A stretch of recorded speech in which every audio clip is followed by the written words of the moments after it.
From Texas, Ms. Garcia for 5 minutes.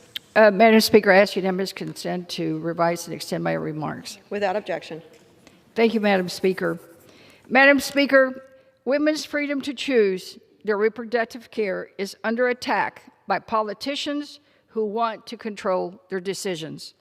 A woman's freedom to make a decision on this very private, personal matter should be respected and should be left to her alone, together with her family, her doctor, and guided by her faith. Politicians and government should have no control. Yet 3 weeks ago, my home state of Texas passed one of the strictest abortion bills in the country, which on its face is unconstitutional. Politicians in Texas are trying to control women's freedom to choose and the progress that we have made in the last 50 years. It also allows anyone in the country to file a lawsuit against a provider, family, friend, clergy, Uber driver, Lyft driver, anyone who assists a woman seeking an abortion. If successful, the plaintiffs get $10,000. In fact, this last week, 2 individuals, not even from Texas, filed lawsuits against a doctor from San Antonio who publicly acknowledged that he had performed an abortion outside the legal limits of this Texas law. One of the plaintiffs even admitted that his reason for filing this suit was the $10,000 bounty. He needed the money. This is outrageous and must be stopped. Texas already has some of the most restrictive abortion laws in the country. Before this law entered into effect, my home state already required women to get mandatory sonogram, and we also have a 24-hour waiting period. Now this law makes existing restrictions even worse. Texas has almost 7 million women ages 15 to 49 out of the total of 75 million in this age group in the entire country.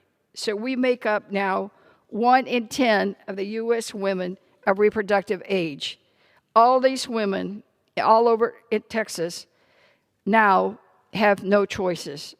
Now, effectively, Roe v. Wade is meaningless. Madam Speaker, women's freedom to choose what to do with their bodies is hanging by a thread, and Congress can't stay idle. Last week, I visited Planned Parenthood's health center in my district and heard horrific stories about how this draconian law is affecting women in my region. On September 1, the day the Texas law took effect, one Texas woman learned she was about 5 weeks pregnant and still within the new legal limits under the Texas law to obtain an abortion in Texas. But at the same visit, she also learned that she had COVID-19. By the time she would finish her quarantine period, it would be too late to get an abortion in Texas and would then have to go to out-of-state care. On September 2nd, Planned Parenthood providers saw a patient for an ultrasound that showed she was under 6 weeks and still within the new legal limits of the Texas law. When she came back the next day, after the state-mandated 24-hour waiting period, the second ultrasound showed she had passed the new legal limit. Overnight, she lost access to an abortion in Texas. Another story, a few days after the Texas law took effect, a woman walked into the Planned Parenthood Health Center after trying to self-manage an abortion.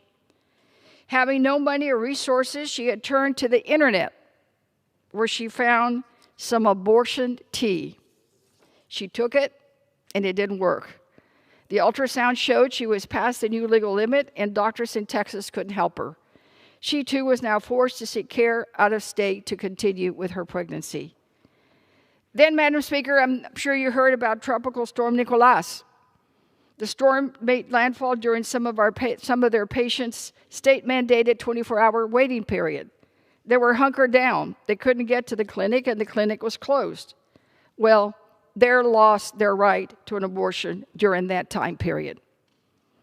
Another case I heard of was from a 44-year-old patient, already a parent who didn't think she could have any more children, but learned that she was pregnant at 7 weeks, just past the legal limits of the new Texas law. This patient was never planning to stay with her current partner, and now, due to this pregnancy, feels pressure to remain in that relationship. Madam Speaker, these cases are heartbreaking, and I'm sure we'll hear more and worse because women's lives are at risk. And although I am encouraged to know the Justice Department is acting on this, Congress needs to act, and this is why we must pass 3755. Thank you, Madam Speaker. The chair recognizes